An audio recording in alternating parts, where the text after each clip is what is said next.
Hey everyone, I'm here at the Sydney premiere of Deadpool and Wolverine. The movie's out this week, let's head in and check it out.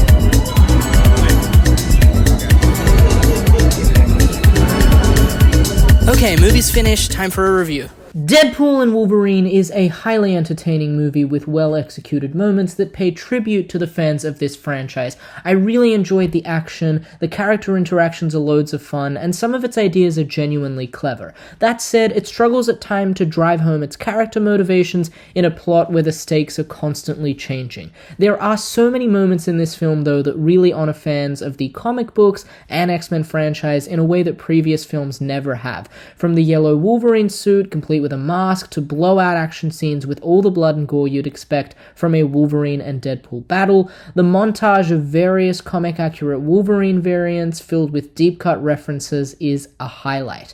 Tonally, this film leans heavily into the more unhinged Deadpool comic books, filled with senseless violence, a chaotic plot, and drenched with hyper-ironic dialogue throughout. This can be super fun, like when 100 or so Deadpool variants exit through a portal that sets up the most absurdly satisfying action sequence with impressively executed tracking shots. At some point, though, the tone can get tiring. Deadpool and Wolverine pushes the fourth wall irony to such an extreme that there is little sincerity left. What made the first Deadpool so magical was that under the veil of cynicism, it was actually sincere, and I wish there was a little bit more of that here. The movie does slow down for some serious moments.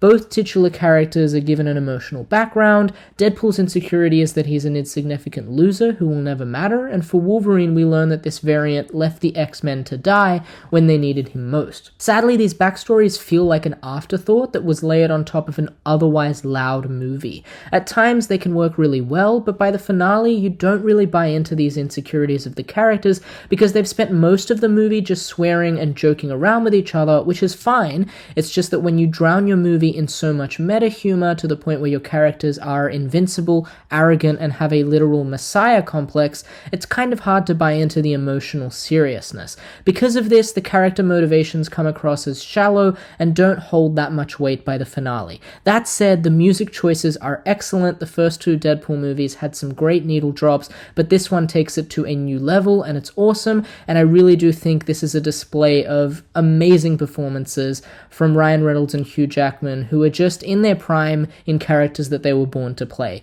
Without spoiling, they also do something with the cameos and references in this movie that manage to honor the history in a very clever way that I loved. It sort of acknowledges some of the corporate shenanigans that went on in quite a funny way, but also it's sentimental. To its strength, Deadpool and Wolverine is a great legacy movie that manages to tell a refreshing new story about Wade and Logan teaming up. It should be commended for adding some emotional weight, even if it's thin at times. The hyper-violent fights, deep-cut references to the past, and great character moments make this a really fun time throughout. If you enjoyed this review, remember to subscribe so I can see you in the next one.